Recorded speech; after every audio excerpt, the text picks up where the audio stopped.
7वें अध्याय के 11वें श्लोक की चर्चा चल रही थी, जबकि भगवान श्री कृष्ण कहते हैं बलम बलवताम जाहम कामराग विवर्जितम धर्मा विरुद्धो भूतेषु कामोस्मि भरतर्षभ। हे भरत श्रेष्ठ, मैं बलवानों का आसक्ति और कामनाओं सहित बल अपना सामर्थ्य हूं और सर्व जीवों में धर्म के अनुकूल अर्थात शास्त्र के अनुकूल, धर्म के अविरुद्ध, धर्म के प्रतिकूल न हो, माने धर्म के अनुकूल हो, ऐसा काम वो भी मैं ही हूं। ये मानो सभी एग्जाम्पल्स एक के बाद एक एग्जाम्पल्स, एक के बाद एक उदाहरण दे रहे हैं कि जहां पर भगवान श्री कृष्ण ने कहा था मत्ता परतरम नान्यत किंचिदस्ति धनंजय मयि सर्वमिदं प्रोतम सूत्रे मणिगणा इव। हे धनंजय, मेरे सिवाय किंचित मात्र की दूसरी वस्तु नहीं है, वह संपूर्ण जगत सूत्र में मणियों के सदृश मेरे में उठा हुआ है। यह जो स्ट्रिंग की हमने बात की थी, सारा विश्व एक स्ट्रिंग है। ये स्ट्रिंग है भगवान ईश्वर, उसको परम चैतन्य तत्व और सारा जगत ये मानव उसी स्ट्रिंग पर टिका हुआ है। तो ये सारा न केवल उसका आधार है, परंतु वह ईश्वर मानव सबसे की ओतप्रोत है। और जहां पर भी हमको कोई अच्छी चीज दिखती है, वहां पर ही ईश्वर है।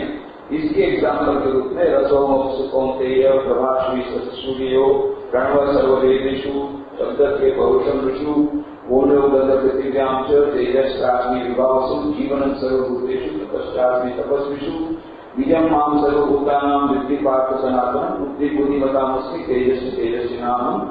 ये सभी मानव सभी के उदाहरण के बारे में देख करके कहते हैं बलम बलवताम चाहम कामराग विवर्जितम धर्मावृत्तु भूतेषु कामोस्मि भरतर्षभ। हे भरतश्रेष्ठ, बलवानों का आसक्ति और कामनाओं सहित बल का सामर्थ्य हूं और सब भूतों में, सब जीवों में धर्म के अनुकूल शास्त्र संतुल काम भी मैं। इस तरह की विस्तृत चर्चा पिछली 2 चर्चाओं में करी है। तो जहां पर फिर ने कहा था कि यह काम का लोअर ले सकते हैं, काम नहीं कामना, अच्छा कोई भी इच्छा और दूसरी इसको काम वासना बोलते, और ये दोनों के भीतर में भगवान है। परंतु शर्त यह है कि धर्म की अविरुद्ध नहीं होनी चाहिए। और इस प्रकार से मानो एक ही स्ट्रोक से, एक ही इस शब्द के द्वारा धर्म के अविरुद्ध का मैं काम, मतलब धर्म के विरुद्ध वाला काम मैं नहीं, इसका प्रश्न नहीं देना चाहिए। ये आज हमारे समाज में जितनी समस्याएं हैं, pre marital, extra marital, homosexual, ये सभी का हमने एक समाधान दे दिया। ये सभी दुख के कारण बनेंगे, सभी अत्यंत दुख की ओर ले जाएंगे। धर्म के अनुकूल, शास्त्र के अनुकूल जो कामना वासना है वो तुम्हें अवश्य उस परम शांति की ओर ले जाएगी।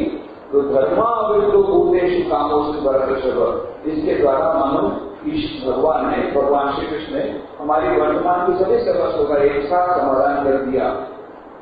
और यह जो बताया था, जहां पर तुलसीदास कहते हैं जहां राम कहा नहीं काम, जहां काम कहा नहीं राम, तुलसी गणों रह सके रवि रजनी ठाम, इसकी भी हमने चर्चा की थी कि वो किस अर्थ में तुलसीदास जी कहते हैं जो धर्म के अविरुद्ध काम है वहां धर्म नहीं रह सकता। राम के अविरुद्ध जो काम है उसके साथ राम नहीं रह सकते, जैसे सूर्य और अंधकार एक साथ नहीं रह सकते। परंतु धर्म के अविरुद्ध नहीं है, वो धर्म के प्रतिकूल है, उस काम के द्वारा भी उस परम सत्य की प्राप्ति हो सकती है। यह मानो शास्त्रों की बातों को यहाँ पर भगवान श्री कृष्ण ने कहा। शास्त्र के अनुकूल यदि वह काम होगा, जो इसके बारे में हमने चर्चा की कि शास्त्रों ने उसकी विस्तृत व्याख्या की है कि संस्कृति उत्पन्न करने के लिए जो पति पत्नी के बीच में जो काम होता है वह मानो वरणीय है, वह उस परम सत्य की ओर ले जाए। हालांकि उसका भी सबसे विशुद्ध स्वरूप यही है कि जहां पर भी काम का लेश मात्र भी नहीं, पर वो तो मानो हो गया एक माउंट एवरेस्ट। सभी माउंट एवरेस्ट तक नहीं पहुंच सकते, जो जहां तक पहुंच सके। बहुत प्रकार के कैंप है, कोई बेस कैंप तक पहुंच सकता है, first camp, second camp, third camp, fourth camp, final है माउंट एवरेस्ट। अभी भी माउंट एवरेस्ट में जाकर के आगे बताया था अरुणिमा सिन्हा, तो एक पैर से उसने वो माउंट एवरेस्ट तय कर दिया, उसका सम्मान करेंगे हम लोग यहाँ पर। तो यही से उसको वो प्रेरणा मिली कि वो भगवान श्री रामकृष्ण मां शारदा देवी स्वामी विवेकानंद का फोटो वहां माउंट एवरेस्ट में रख करके आई है। वह जो माउंट एवरेस्ट में गई तो ठीक है, सभी लोग तो नहीं सकते हैं। एक ही पैर के द्वारा उस माउंट एवरेस्ट पे पहुंचना सबके लिए संभव नहीं है। दो पैर वाले के लिए संभव नहीं, एक पैर का तो सवाल ही नहीं। पर हम जहां तक हो सकते जा सकते हैं। तो यह मानो भगवान श्री रामकृष्ण देव अभी भी 2 दिन पहले फलहारिणी काली पूजा की, तो पति पत्नी के संबंध में भी क्या इस प्रकार से विशुद्ध वह संबंध हो सकता है जहां पर भी वह मानो लेश मात्र भी काम नहीं, ऐसा हो सकता है? असंभव, अकल्पनीय। परंतु श्री रामकृष्ण ने कहा नहीं, संभव है, नहीं असंभव है। तो उन्होंने डिमॉन्स्ट्रेट करके बताया।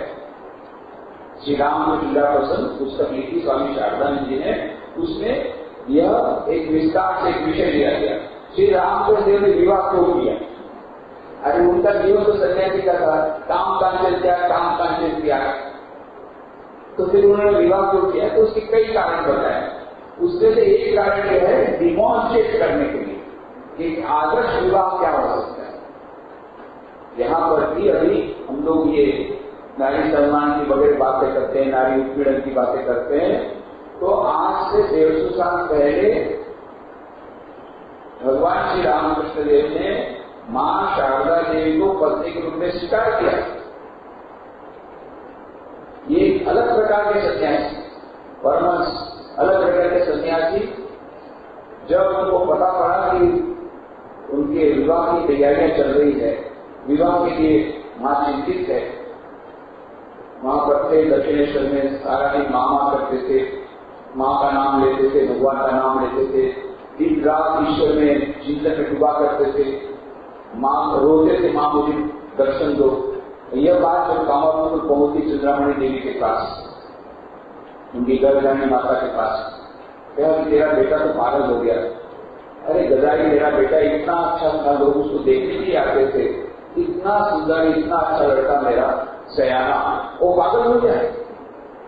बड़ी चिंता हुई तो उसको बुलवाया, देखा लड़का ठीक है, कौन कहता पागल, सब कुछ सामान्य व्यवहार है। कहा एक ही बात है, एक रोग लागू पड़ा है, और वो रोग है ईश्वर का नाम लेने का रोग, भगवान का रोग लागू पड़ा है। सारा दिन रात मां करता रहता है, दिव्य भाव रहता है, भगवान का नाम लेता है।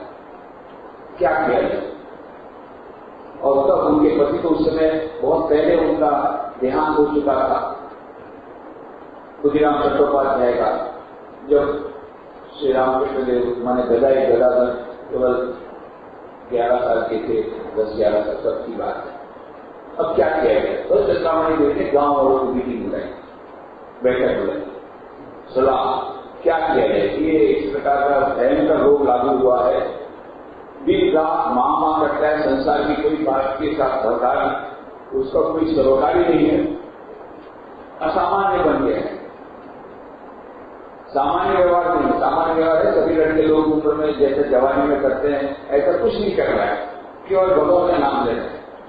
आजकल तो ऐसी समझते हैं, यदि कोई भगवान का नाम ले, और जैसे सभी लोग सामान्य लड़के को करते ऐसा नहीं करते, तो तुरंत लोगों को लगता है कि भाई इसमें कुछ एबनॉर्मलिटी है, पेशेंट है, उसको दिखाओ, डॉक्टर को दिखाओ। उस समय के साइकोलॉजिस्ट नहीं थे, तो सब बड़े बुजुर्ग सब इकट्ठे हुए गांव में, उन्होंने यही कहा भाई ये जो रोग लागू होता है उसका रामबाण इलाज एक ही है, उसकी शादी करा दो, विवाह करेगा, अपने आप माया में घुसेगा कि भगवान सब नाम उसका सूख जाए।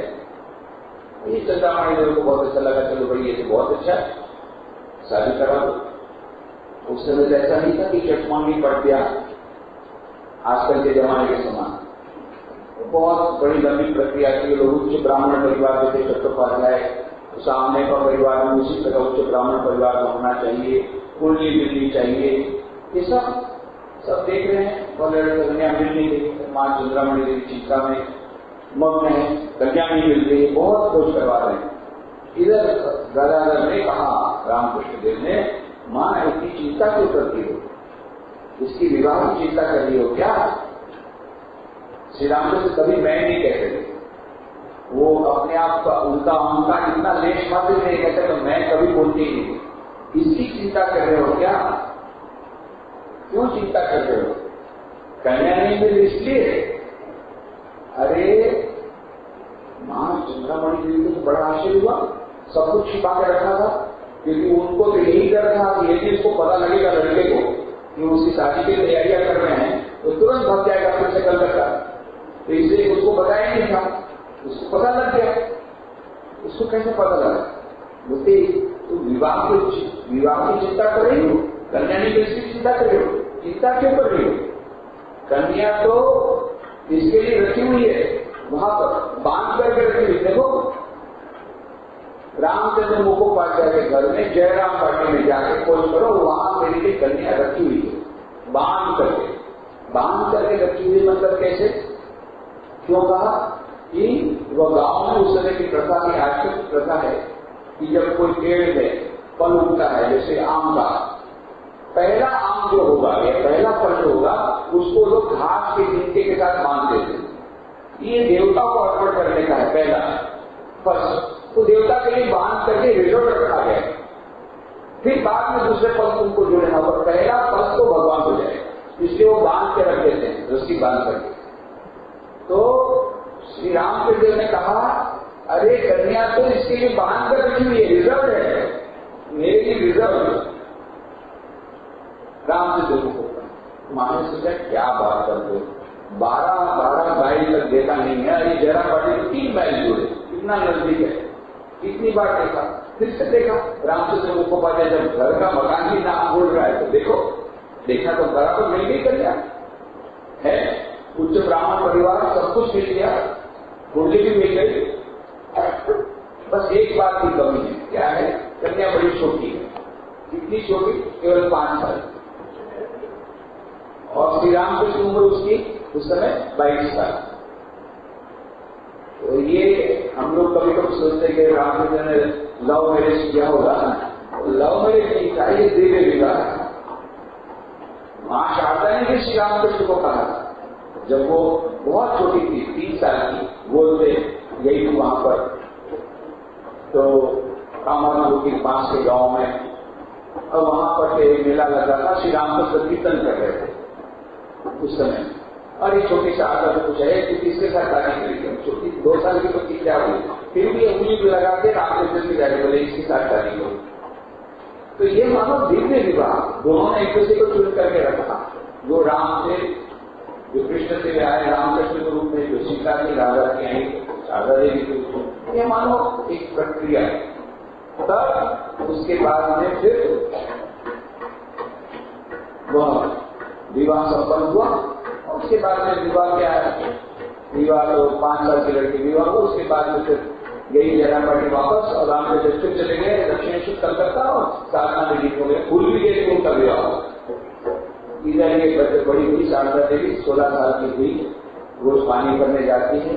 उस समय के जमाने नल तो था नहीं, नल तालाब में पानी भरने जाना पड़ता था।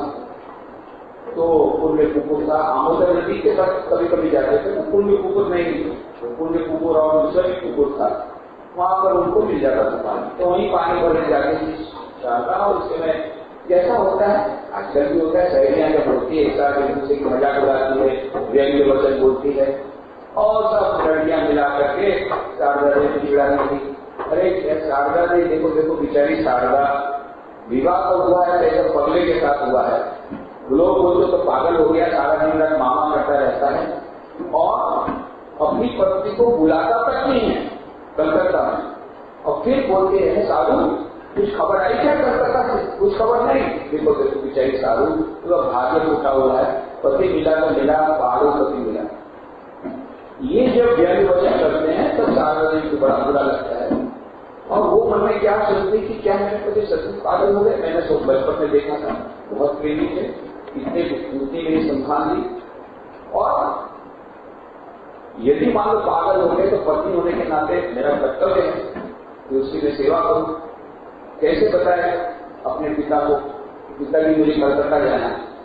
एक दिन साहस करके कहा पिताजी गांव की बहुत स्त्रियां गंगा सागर मेले में जा रही है, तो मैं उनके साथ जाऊं।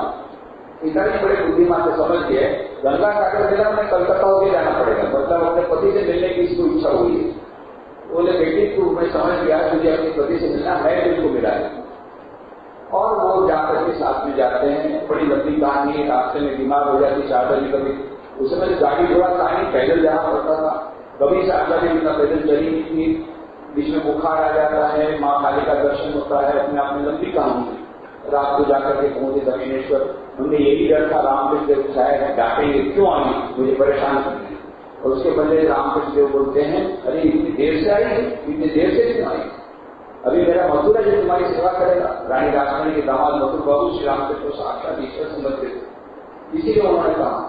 और फिर शारदा जी ने कहा मैं सास माँ के साथ रहूंगी, मतलब चंद्रामणि देवी वही नौबत खान ले रही थी। तो नहीं तुम मेरे कमरे में रहो, मेरे साथ रहो, तुम्हारी सेवा कौन करे।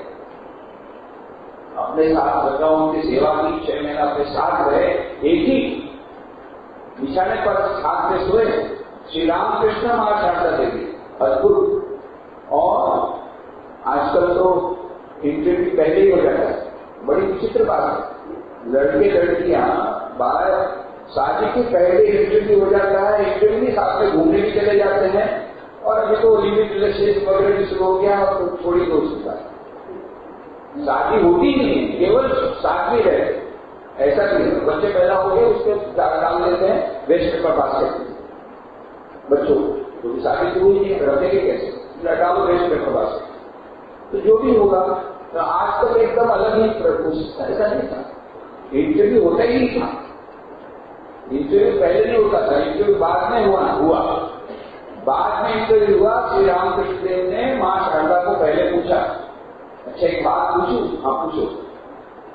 यह तुम जो आई हो उतनी दूर से, हैदराबाद से कलकत्ता, तो क्या मुझे माया में बांधने आई हो? देखो इस शरीर का विवाह तुमसे हुआ है, इस शरीर पर तुम्हारा पूरा अधिकार है। तुम यदि कहोगे तो मैं अवश्य संसार करूंगा, और जिस प्रकार से साधारण लोग करते हैं ऐसा व्यवहार करूंगा, और संतान उत्पन्न करूंगा। पर यदि तुम मुझे पूछो, मुझे इस प्रकार की करने कोई इच्छा नहीं है। मैं तो केवल मां के ध्यान में और मां के ध्यान में ही बने रहना चाहता हूं, और मैं संन्यास जीवन व्यतीत करना चाहता हूं। पर तुम यदि कहोगी मैं अवश्य गृहस्थ का जीवन स्वीकार करूंगा, क्योंकि मेरा कर्तव्य है तुम्हें प्रसन्न रखना, इसका विवाह तुम्हारे साथ हुआ। तब शारदा जी ने अद्भुत उत्तर दिया। उन्होंने ये कहा कि नहीं, मैं तुमको संसार में बांधने नहीं आई हूं, माया में बांधने नहीं हूं, मैं तो तुम्हारे कार्य में सहायता करने। बस मेरा एक ही अनुरोध है, जिस रास्ते को तुम जा रहे हो उस रास्ते पर मुझे भी ले चलो। श्री राम तो बड़े प्रसन्न होते हैं। मां जगदम्बा को कितनी प्रार्थना की कि मां कि मेरे पत्नी के मन में से काम वासना बिल्कुल निकाल देना, ताकि हम पवित्र जीवन यापन कर सके। तोतापुरी ने कहा था, उनके गुरु तोतापुरी ने, जिन्होंने उनको अद्वैत वेदांत की साधना कराई, कि देख तेरे ये वेदांत के ज्ञान की परीक्षा कब होगी, यदि तो अपनी पत्नी तक रहकर भी तो यदि पवित्र जीवन व्यतीत करे, तब तेरी परीक्षा। ये परीक्षा का पेपर उस समय निकलेगा। ये पहले ही तोतापुरी बताया, और पास हो गए श्री रामकृष्ण। ये मां की कृपा से पास हुए, और मां ने, जगदम्बा ने भी इस प्रकार से प्रार्थना की कि मां शारदा नहीं, मैं बांधने नहीं है। और श्री रामकृष्ण बड़े प्रसन्न हुए। कुछ दिनों के बाद श्री रामकृष्ण मां शारदा देवी अकेले थे। श्री रामकृष्ण के कमरे में मां शारदा आई, उनके चरण पर बैठी, और फिर अभी इंटरव्यू शारदा देवी ने रामकृष्ण का लिया। पहले रामकृष्ण ने किया, विस्तार में देखिए। अच्छा एक बात पूछूं? हाँ पूछो। सच सच बताओगे? सच बताओ। अच्छा सच सच बताओ, तुम मुझे किस दृष्टि से देखते? और तब श्री रामकृष्ण ने उत्तर दिया, ये मानो इतिहास में ऐसा उत्तर कभी नहीं दिया। किसी पति ने अपनी पत्नी को इतना अधिक सम्मान नहीं दिया। अभी आजकल हम नारी सम्मान की बातें करते, नारी विमेन एम्पावरमेंट की बातें करते, तो आजकल करते हैं। उस समय के जमाने में श्री रामकृष्ण ने कहा, मैं सच कहूं, जो मां वहां मंदिर में है, जो मां नौबत खाने में, वही मां मेरे सामने अभी उपस्थित है। सच कहता हूं, मैं तुम्हें साक्षात जगदम्बा के रूप में देखता हूं।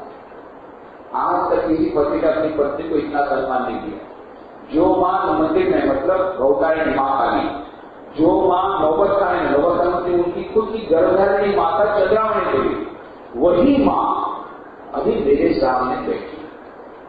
मैं सच कहता हूं, तुम्हें साक्षात जगदम्बा को देखता हूं। ये आज तक किसी पति ने अपनी पत्नी को इतना सम्मान नहीं, पर ये मुंह से कहा ऐसे नहीं, इतना ही नहीं। 5 जून 1872, 1872, 5 जून, अभी इस बार फलानी काली पूजा का दिन था 7 जून को, पर उस समय 1872 में 5 जून को आया। 5 जून 1872 को फलानी काली पूजा का दिन था। श्री रामकृष्ण ने अपने ही कमरे में षोडशी पूजा का आयोजन किया। त्रिपुरा सुंदरी की पूजा होती है उस रात को, पूरा आयोजन किया और श्री रामकृष्ण ने कमरा बंद किया। आसन पर किसी प्रतिमा को नहीं रखा, आसन पर अपनी खुद की पत्नी शारदा देवी को बैठाया। सारी रात, पूरी रात उनको साक्षात जगदम्बा मान करके षोडशोपचार के द्वारा पूजा की। धूप दीप नैवेद्य गंध सब कुछ दिया, उनको साड़ी पहनाया, नया साड़ी पहनाया, उनको पूरिया पहनाई, उनको तिलक किया, अगरबत्ती की, धूप दीप नैवेद्य सब दिया, पूरी पूजा की, मंत्रोच्चार किए। सारी रात पूजा करने के बाद पूजा के अंत में प्रणाम मंत्र के द्वारा पूजा समाप्त की।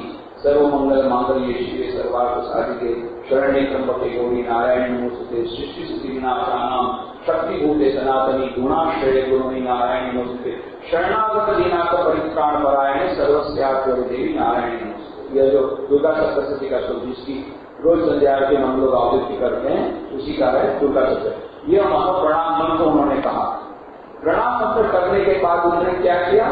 सारे जीवन में कितनी साधना की थी, कितनी साधना की थी।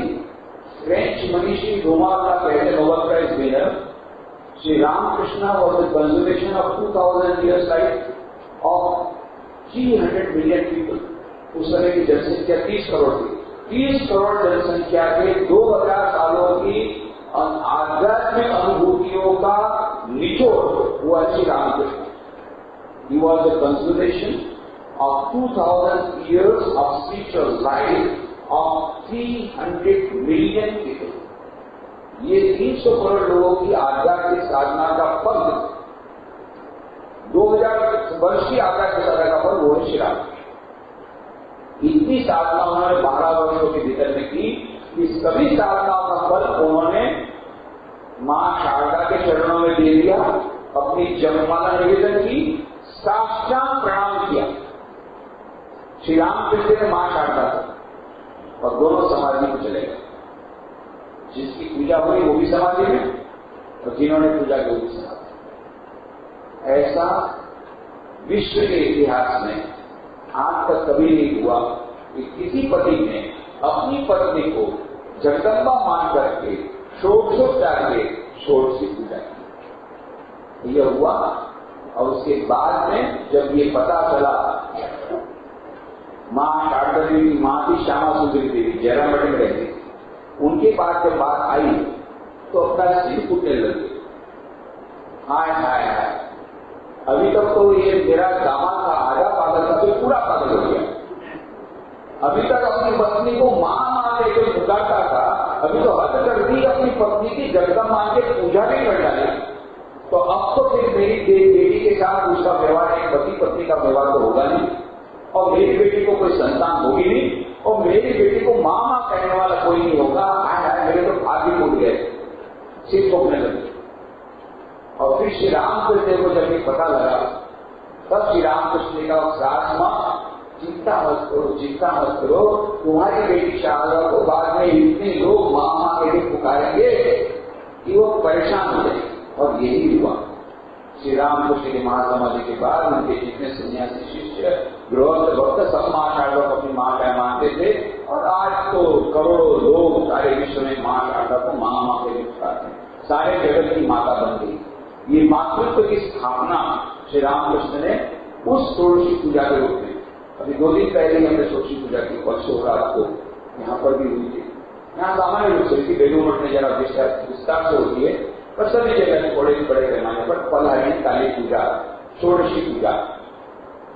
तो यह मानो श्री रामकृष्ण देव ने अपने जीवन के माध्यम से यह बताया, उद्देश्य है काम वासना का 100% त्याग, और यह संन्यास जीवन में नहीं, गृहस्थ जीवन में भी हो सकता है। उदाहरण स्वयं श्री रामकृष्ण बता दिया, डिमोन्स्ट्रेट कर दिया। बड़ा मुश्किल हम लोग बड़ा लड़ रहे हैं, और हमारे लिए आशा की वाणी है। श्री रामकृष्ण जी ने कहा, अरे मैंने जो किया क्या तुम लोग कर सकोगे? नहीं कर सकोगे। मैंने 16 नाच नाचे हैं, तुम लोग 1 नाच नाचोगे तो नाचोगे। मैंने 16 आना किया है, तुम लोग 1 गाना करोगे तो करोगे। अच्छा, उस समय तो 16 आए थे, अभी पैसे हो गए, अभी हम लोग को और भी बहुत सुविधा है। पहले तो उन्होंने 1 रुपया किया, हमको 1 गाना मतलब बहुत स्पेशलिस्ट करना था। अभी तो पैसा आ गया, उन्होंने 1 रुपया किया, हम 1 पैसा करेंगे 1%, पर 1% तो करना पड़ेगा। ये 1% भी नियम करते हैं तो हमारे जीवन धन्य हो जाए। तो श्री रामकृष्ण ने तो माउंट एवरेस्ट में जाके बता दिया, सभी को माउंट एवरेस्ट जाने की जरूरत नहीं है। बेस कैंप तक जाओ, फर्स्ट कैंप तक जाओ, सेकेंड कैंप तक जाओ, जहां तक पहुंच सकते। गृहस्थ आश्रम में भी माउंट एवरेस्ट तक जाया जा सकता है, और सबके लिए वह संभव नहीं है। तो श्री रामकृष्ण की आज्ञा की वाणी है, जितना कर सकोगे करो। तो काम वासना, जो काम वासना, जिस काम वासना के द्वारा संतति उत्पन्न होती है, उसको धर्म अविरुद्ध, धर्म के अविरुद्ध कहा, पर श्री रामकृष्ण ने उसका भी त्याग किया। पर कैसे? मां शारदा अपनी पत्नी को उनको राजी कराने के बाद उनको उससे तैयार कराया, उस आध्यात्मिक धरातल पर ले गए उनको, और फिर दोनों ने सामूहिक रूप से निर्णय लिया कि नहीं, हम लोग पवित्र जीवन यापन करेंगे। आजकल ये सब नहीं है, हालांकि आज भी है, ऐसे कुछ कपल को हम जानते हैं, पति पत्नी दोनों साथ में रहते हैं, परंतु पवित्र जीवन यापन करते हैं। श्री रामकृष्ण ने कहा था कि भाई यदि कोई सन्यासी बने ठीक है, अब विवाह के जीवन में कितना अच्छा उन्होंने कहा था, ठीक है तुम लोग तो इतना नहीं कर पाओगे जितना मैंने किया, तो जितना हो सके करो। और फिर उन्होंने एक स्पेसिफिक इंस्ट्रक्शन दिया गृहस्थ लोगों के लिए, ठीक है गृहस्थ शास्त्र के अनुकूल जितना काम का तुमको आश्रय लेना ले लो, और फिर क्या करें, 2-3 बच्चे होने के बाद पति पत्नी भाई बहन के समान रहेंगे। 100 साल पहले उन्होंने ये पूरा हमको सोल्यूशन दे दिया। अच्छा देखो, अभी 2-3 बच्चों के बाद भाई बहन के समान रहेंगे, ऐसा हम सभी लोग उसको पालन करना शुरू करेंगे, तो family planning government of India का प्रोजेक्ट खत्म करने की जरूरत नहीं है, ऑटोमेटिक पूरा इम्प्लीमेंट हो जाएगा। ये जबरदस्ती जो स्टरलाइजेशन करते हैं, इंदिरा गांधी ने तो बहुत किया, करना पड़ा पॉपुलेशन को कंट्रोल करने के लिए, ये कुछ नहीं करना पड़ता। श्री रामकृष्ण ने कहा 2-3 बच्चे के होने के बाद भाई बहन के समान रहो, और फिर बाद में जितनी समस्याएं हैं, एक्स्ट्रा करिकुलर और फलाना ठिकाना, ये सब कुछ नहीं रहता। ये जितनी हमारी समस्याएं, सभी समस्याओं का समाधान श्री रामकृष्ण दे दिया। पॉपुलेशन कंट्रोल, ओवर पॉपुलेशन, ये मैरिटल लाइफ में जो असंतोष रहता है, या पति को या पत्नी को, अरे श्री रामकृष्ण के साथ दोनों पवित्र जीवन यापन करेंगे, आध्यात्मिक जीवन यापन करेंगे, दोनों एक दूसरे को सहायता करेंगे उस परम सत्य तक ले जाने के ईश्वर के लिए। ये हमारा श्री रामकृष्ण एक बहुत बड़ा एक भगवान श्री कृष्ण से एक स्टेप आगे गए। जो राम थे, जो कृष्ण थे, रामकृष्ण लोग, भगवान श्री कृष्ण ने क्या कहा, बलम बलवताम चाहम काम राग विवर्जितम धर्मा विरुद्धो भूतेषु कामोऽस्मि भरतर्षभ। जो धर्म के अविरुद्ध है, मतलब जो धर्म के अनुकूल है, सार्थक रूप ऐसा काम भी नहीं हूं, इसका प्रश्न लेना कोई खराब बात नहीं है। तो श्री रामकृष्ण ने क्या कहा, उससे भी आगे जाकर के नहीं, धर्म के अवरुद्ध काम का भी त्याग करो, हो सके तो, नहीं तो जितना नहीं हो सकता है करो। मैंने तो 100% करके दिखा दिया, तुम लोग जितना हो सके करो। मैं 16 नाच नाचा हूं, तुम लोग एक नाच नाचोगे तो नाचोगे। मैंने 16 आना किया, तुम लोग 1 आना करो, 2 आना करो, 3 आना करो। और अभी हमारे नया पैसा नया पैसा करो 1%। और यह मानव डिमोस्ट्रेशन कहने का मतलब यह है कि भगवत गीता में हमारी आज की सभी समस्याओं का समाधान मिल जा रहा है। और यदि ये धर्म के अनुकूल वह जो काम का आशय यदि पति पत्नी लेते हैं या लोग लेते हैं, तो पहले तो ये विवाह के पहले के संबंध और विवाह के बाहर के संबंध, इनका तो सवाल ही नहीं उठता है, वो धर्म के अविरुद्ध है। तो ये pre marital, extra marital, homosexual, ये सब पूरा खत्म, ये तो धर्म के अविरुद्ध ही है।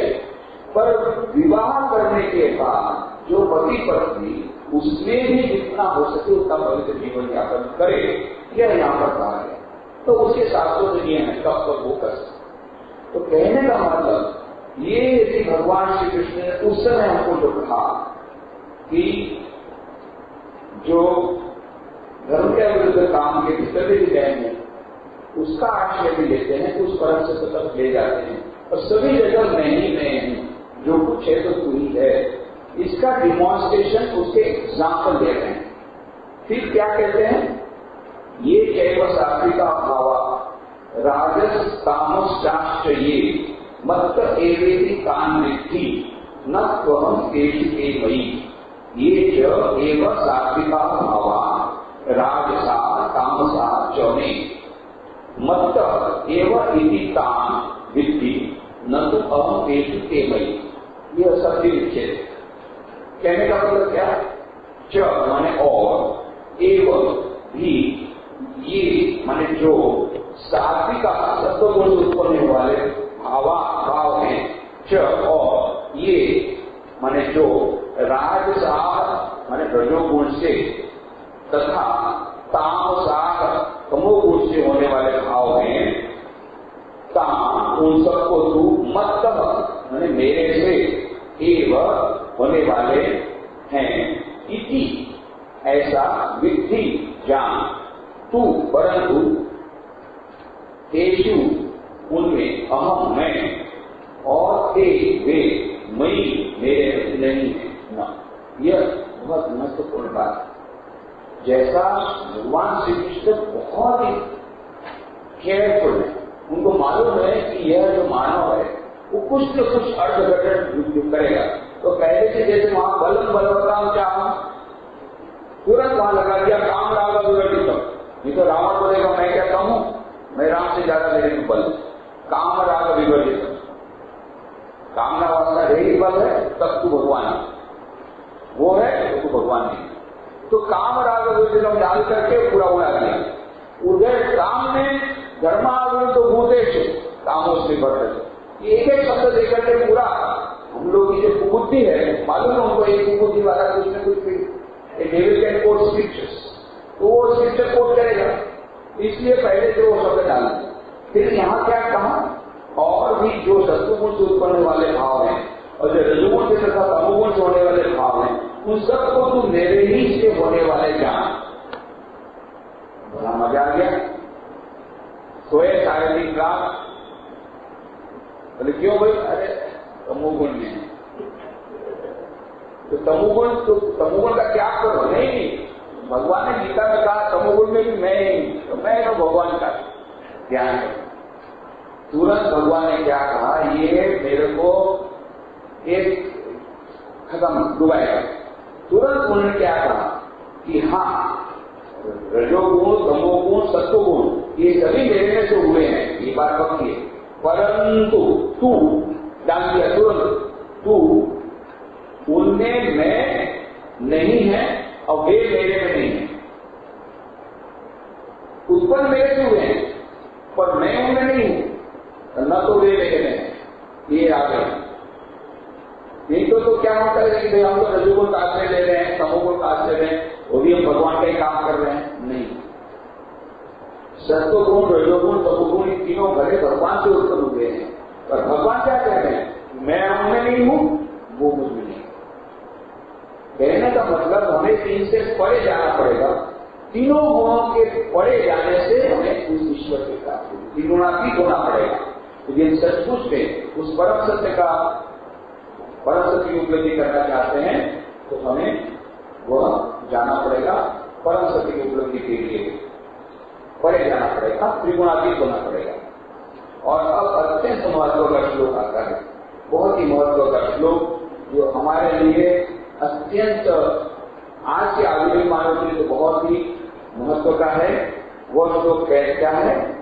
दैवी येषा गुणमयी मम माया दुरत्यया मामेव ये प्रपद्यन्ते मायामेतां तरन्ति ते। दैवी येषा गुणमयी मम माया दुरत्यया माम एव ये प्रपद्यन्ते मायामेतां तरन्ति ते। कि माने क्योंकि ऐसा यह दैवी अलौकिक अर्थात अति अद्भुत गुणमयी त्रिगुणमयी मम मेरी माया, योग माया दुरत्यया बड़ी दुस्तर है, परंतु ये जो पुरुष मां मेरे को एवं माने की प्रपद्यन्ते निरंतर भजते हैं, ते वे एता इस माया को तरन्ति उल्लंघन कर जाते था, संसार से कर जाते। क्या कहा? क्योंकि यह अलौकिक अर्थात अति अद्भुत त्रिगुणमयी माया मेरी योग माया बड़ी दुस्तर है। जो पुरुष मेरे को ही निरंतर भजते हैं वे इस माया को उल्लंघन कर जाते हैं।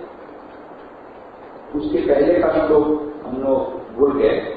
विभिन्न गुणमयी भावई एक भी सर्वविधम जगत मोहितम नाम जानाति मामेभ्य परम अव्ययम्। गुणमयी गुणों के कारण रूप एक ही इन तीनों प्रकार के भावों से इदम यह सर्वम सब जगत संसार मोहित हो रहा है। इसलिए एक इन तीनों गुणों से परम परे मां मुझ अव्यय अविनाशी को न अभिजानाती तत्व से नहीं जानता। कहने का मतलब क्या है? गुणों के कारण रूप सात्विक, राजसिक और तामस इन तीनों प्रकार के भावों से यह सब संसार मोहित हो रहा है। इसलिए इन तीनों गुणों से परे मुझ अविनाशी को न अभिजानाती तत्व से नहीं जानता। तो यह जो कहा था कि सत्व रज तम ये तीनों मुझसे हुए हैं, पर ये मुझ में नहीं है, मैं उनमें नहीं हूं। क्यों? क्योंकि इन तीन गुणों से परे मैं अविनाशी। इन तीन गुणों से परे जब तक नहीं जाते हो, गुणों के कारण इन तीनों प्रकार के भावों से सब संसार मोहित हो रहा है। इसलिए इन तीन गुणों से परे मुझ अविनाशी को न अभिजानाती मुझको जानते नहीं। क्यों नहीं जानते मेरे को, ईश्वर को? क्योंकि ये तीन गुणों की माया से वो लोग मोहित हो रहे हैं। क्यों मोहित हो रहे हैं? उसका उत्तर दे रहे हैं क्योंकि यह अलौकिक अर्थात अति अद्भुत त्रिगुणमयी योग माया बड़ी दुस्तर है। जो पुरुष मेरे को ही निरंतर बचते हैं वे इस माया को उल्लंघन कर जाते हैं, संसार से कर जाते हैं। इसमें मानो हमको दो प्रश्नों के उत्तर मिले। एक, क्यों ऐसा हो रहा है? क्यों हम लोग जानते हुए भी गलत काम करते हैं? क्यों? उत्तर है माया। हम लोग माया से बंधे हुए हैं। उपाय क्या है? माया मेता तरन्ति। जो मेरी शरण में आते हैं, जो प्रपद्यन्ते मेरी शरण में आते हैं, उनको मैं ताड़ दूंगा। तो दो हमको उत्तर मिल गए। क्यों?